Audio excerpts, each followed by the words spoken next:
네, 이제 저와 함께 포로 후기에 대한 이야기를 함께 나누도록 하겠습니다. 우리 주전 6세기에서 5세기 역사 개관을 먼저 나누고요. 그리고 에스라, 학계, 스가랴, 에스더, 느헤미야, 말라기까지 총 6권의 책을 함께 나가도록 하겠습니다. 우리가 에스라에 먼저 들어가기 전에 주전 6, 5세기에 6세기에서 5세기의 역사적인 개관을 하고자 하는데요. 우리가 예언서의 개관을 하면서 역사적인 부분을 이해하는 부분에서 아수르에 관련된 이야기를 우리가 많이 보았습니다. 열왕기를 통해서, 역대기를 통해서, 또 예언서들을 통해서 우리가 아수르 이야기를 함께 보았고요. 또 바벨론에 대한 이야기도 이렇게 함께 보았습니다. 그런데 바벨론의 역사적인 배경은 자세히 다루진 않았죠. 우리가 예레미야 때부터 요시아로부터 시작해가지고 시드기야, 그날라에 이르는 그 역사적인 부분들을 우리가 함께 보았는데요. 우리가 이제 함께 그 역사적인 배경들을 함께 좀 살펴보면서 그 당시에 그 제국들의 역사가 어땠는지 함께 이것들을 한번 보았으면 좋겠습니다.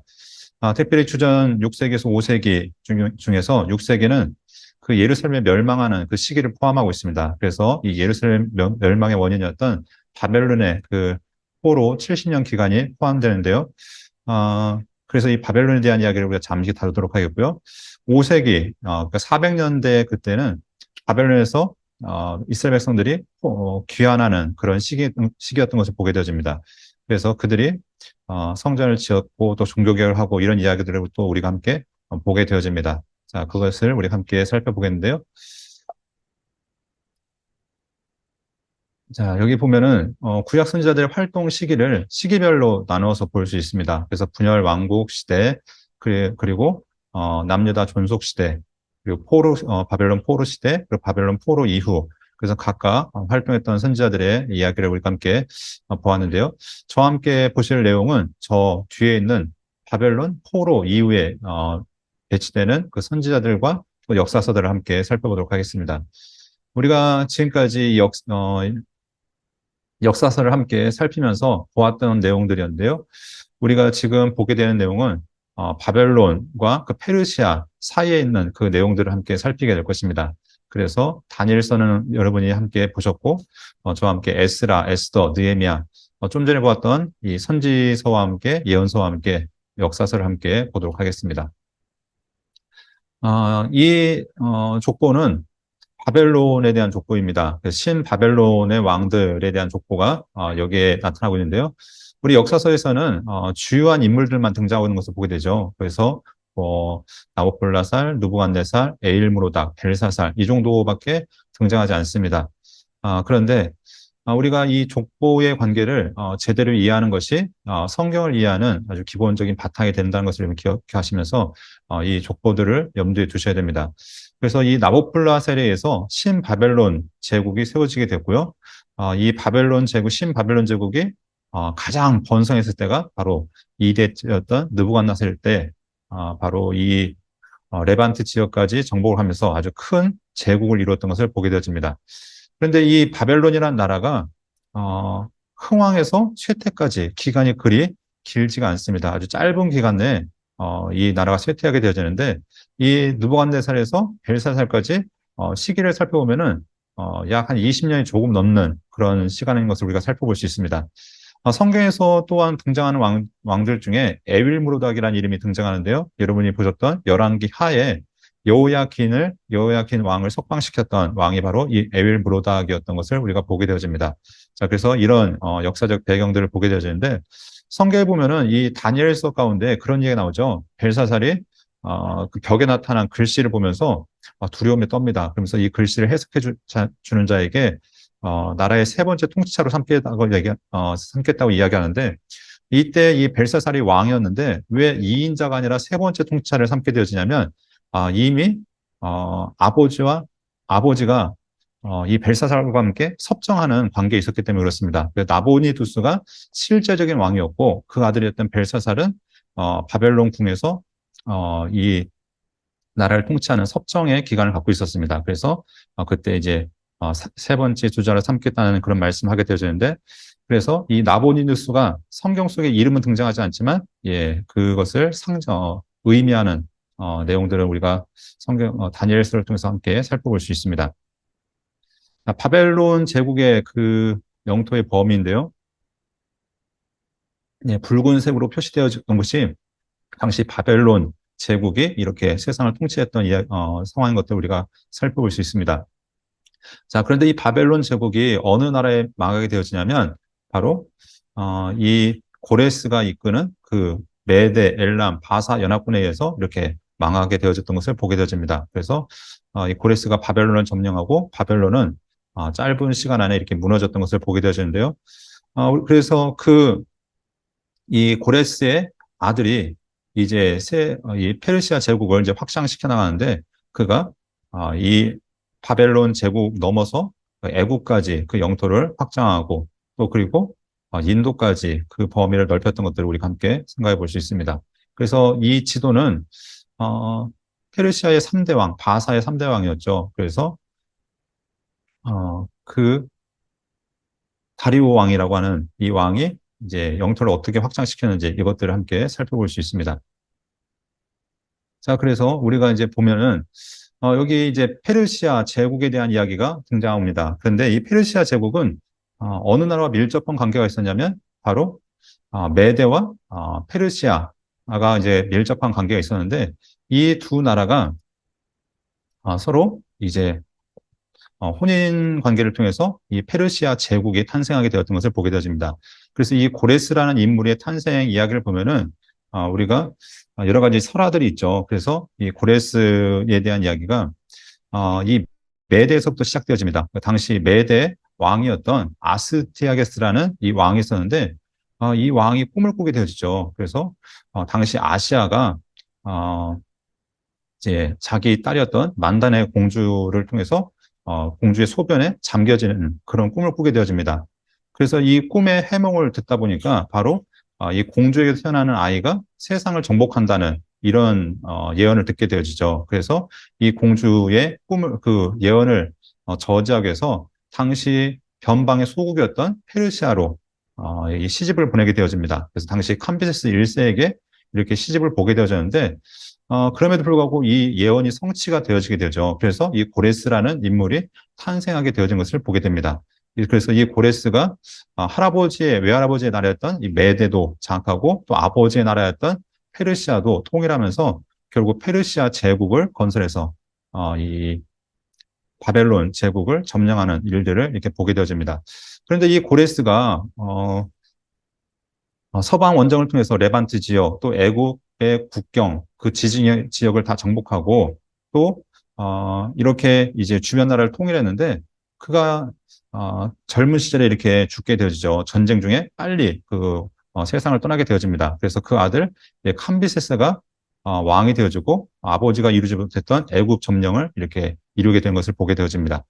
자, 그러면서 이 왕들의 역사를 보면은 이제 캄비세스에서 제가 방금 얘기했던 이제 다리오로 국가가 이루어진 것이 아니라 이 스메르디스라는 인물이 등장하는데 이 스메르디스는 성경에 보면은 성경이 아니라 역사에 보면은 이제 논란에 휩쓸렸던 인물이었죠. 왜냐하면 이 당시 캄비세스라는 이 인물은 그 왕권에 아주 강력한 왕권을 추구했기 때문에 자기 왕위에 방해되는 인물들은 다 제거했습니다. 그래서 자기 동생까지도 암살을 시켰는데 어느 날 이 캄비세스가 애굽으로 원정을 간 사이에 자기 동생이 왕이 올랐다는 소식을 듣게 되어진 겁니다. 그러니까 분명히 자기가 부하를 통해서 제거를 했는데 죽은 동생이 났다는 소식을 듣고서 이제 급하게 그 사실을 확인하기 위해서 이제 돌아가게 되죠. 근데 돌아가는 도중에 이제 부상으로 객사를 하게 되어집니다. 그러면서 이 스메르디스가 진짜인가 아닌가를 이제 그 페르시아의 7가문이 이것들을 확인하게 되어지죠. 그러면서 이 사람이 스메르디스인 것처럼 이제 흉내내는 가오마타라는 이제 거짓 인물인 것을 이렇게 발견하게 되고요. 그래서 이때 이제 주도했던 사람이 이 스메르디스를 제거하고 다시 왕권을 세우는데 이 다리오 1세가 이제 앞장서게 되어지죠. 그래서 이 다리오 1세가 이 스메르디스 뒤를 이어서 공식적으로는 캄비세스의 뒤를 이어서 이 왕이 오르게 되어진 것을 보게 되어집니다. 자, 그래서 이제 역사가 이 다리오의 이제 후손을 통해서 역사가 진행되어지는데 그래서 아하수에로 여러분이 에스더서를 통해서 보게 되어지는 왕이 바로 이 아하수에로고요. 공식적인 이름은 크세스입니다. 그래서 이 아하수에로는 당시 왕의 공식적인 명칭이 아닌가라고 이렇게 사람들이 추정을 하고 있는데요. 크세스 1세가 있고요. 또 우리 에스더, 느헤미야와 아주 밀접한 관계가 있는 아닥사스다 1세도 이렇게 성경 속에 등장한 것을 우리가 확인해 볼 수 있습니다. 그 후의 인물들은 뭐 역사서에는 기록되어 있지만 성경 속에서는 크게 언급되지 않는 인물들인 것을 우리가 보게 되어지고요. 자, 그래서 우리가 이제 주요하게 기억해야 될 인물이 누구냐면 고레스라는 인물, 또 캄비세스, 스메르스는 그냥 잠시 이름 정도 아시면 될 것 같고요. 다리오 1세, 아하수로 1세, 아닥사스다 1세인 것을 보게 되어집니다. 특별히 이 에스라 성경은 이 세 명의 인물, 두 명의 인물과 아주 밀접한 관계가 있죠. 한 명은 다리오이고, 세 명의 인물이죠. 한 명은 고레스이고, 두 번째는 다리오이고, 세 번째는 아닥사스다입니다. 그래서 이 세 명의 이름이 다, 네 명이군요. 아하수에르도 등장하는군요. 네. 그래서 이 인물들이 다 이렇게, 이 에스라서에 포함되어 있는 것들을 우리가 확인해 볼 수 있습니다. 그래서 여러분들이, 에스라서, 에스라 교재를 보시면은 그런 이제, 내용들이 참고로 적혀져 있으니까 여러분들이 내용을 확인해 보시면 좋을 것 같습니다. 자, 그래서 우리 이 내용들을 보셔야 되는데 이 고레스가 그러면 성경에서 어떤 관련이 있었는가? 바로 이 고레스가 왕위에 즉위하고 그 다음에 이들이 포로에서 귀환되었던 것을 보게 되어집니다. 그래서 수룹바벨과 제사장이었던 예수아가 귀환한 내용이 에스라서 1장에서 3장에 적혀져 있고요. 또 예루살렘 성전이 그들이 귀환한 지 2년째 시작되어졌는데 재건을 시작했다가 중단되었던 내용이 에스라서 4장에 기록되어 있습니다. 그리고 이제 후에 다시 성전을 16년이 흐른 다음에 성전을 재건하는 일들이 등장하는데 이때 학개와 스가랴 선지자가 성전 재건을 이제 외치죠. 그때가 바로 언제냐면 다리오 1세가 통치했던 그 시기에 바로 이 성전이 재건이 되어서 다시 완공이 되었던 이야기를 에스라서 5장과 6장에서 담고 있고요. 또 4장에 보면은 아하수의 이름도 등장하고 아닥사스다의 이름도 잠깐 등장했던 것을 보게 되어집니다. 그리고 후에 뒤에 보면은 에스라 7장에서 아닥사스다가 왕이었을 때 이 에스라가 귀환하는 내용이 담겨 있고요. 그리고 느헤미야 1장과 2장에서도 아닥사스다가 귀환하는 내용, 그리고 말라기가 이 아닥사스다 왕 이제 말년에 있었던 일로 이렇게 우리가 추정해서 볼 수 있습니다. 그리고 여기 나오는 아하수에로 왕 같은 경우는 네, 에스라서에도 잠깐 언급은 되지만 네, 에스더의 배경이기도 하죠. 그래서 왕후 에스더가 이 아하수에로 왕과 결혼해서 그 이야기가 펼쳐졌던 것을 우리가 확인해 볼 수 있습니다. 자, 그렇다면 이 포로 후기의 중요한 점이 무엇인가? 이 포로 후기가 이스라엘 역사 가운데 어떤 변화를 가져왔는가? 이 보면은 첫 번째 신앙의 변화가 나타난 것을 보게 되어집니다. 그래서 여러 가지 이스라엘의 성전이 무너지면서 여러 가지 신앙의 형태가 바뀌어지게 되었습니다. 그러니까 성전 제의가 사라지면서 그들에게 말씀을 이제 공부하는 그 공동체가 시작되었죠. 그래서 회당의 그런 모습들이 등장했던 것을 보게 되어지고요. 그 제2 종교가 아니라 말씀의 종교로 그들이 변화되었던 것을 보게 되어집니다. 또 이스라엘을 부르는 이름의 변화가 되어지죠. 그래서 이스라엘의 명칭이 사울과 다윗과 솔로몬 때에는 이스라엘이었다가 그 나라가 갈라지면서 남쪽을 유다, 북쪽을 이스라엘로 이렇게 불렀던 것을 여러분 기억하실 겁니다. 그런데 이들이 포로기에 갔다가 다시 돌아왔을 때 이스라엘이라는 이름으로 불려진 것이 아니라 유다라는 이름으로 이렇게 불려지게 되어지죠. 그리고 예수님 때는 이제 유대라고 이렇게 또 불려졌던 것을 보게 됩니다. 그래서 이스라엘의 부르는 이름이 변화되었던 것을 볼 수 있고요. 그리고 예루살렘 파괴 후에 방금 얘기했던 종교 형태, 그래서 말씀을 가르치는 이제 학사, 에스라 같은 사람들이 이제 등장했던 것을 보게 되어주고요. 우리가 이제 중간기를 우리 신구약 중간에 있었던 역사들을 살펴보면은 많은 이제 종교 형태들이 또 많은 새로운 종교 지도자들이 등장하는 모습들을 우리 함께 살펴볼 수 있습니다. 그리고 주변 열강들의 변화가 있었죠. 그래서 바벨론 시대에 이들이 포로에 끌려갔지만 그들이 귀환할 때는 바사, 다시 말해서 페르시아 시대에 귀환하게 되어집니다. 그리고 그 후에 이어서 헬라, 로마 이렇게 시대가 바뀌어졌던 주변 열강의 변화가 있는 것을 살펴볼 수 있습니다. 자, 우리가 시대 순으로 우리가 함께 예언서를 함께 살펴보았죠. 그래서 우리가 지금 함께 보고 있는 것은 포로 시대를 거치면서 뒤에 있는 학계 에스라, 학계 스가랴, 말라기의 이야기를 함께 보고 있고요. 거기에 속하는 에스더, 그리고 역사서는 에스라, 느헤미야를 이렇게 총 6권의 책을 함께 살펴보게 될 것입니다.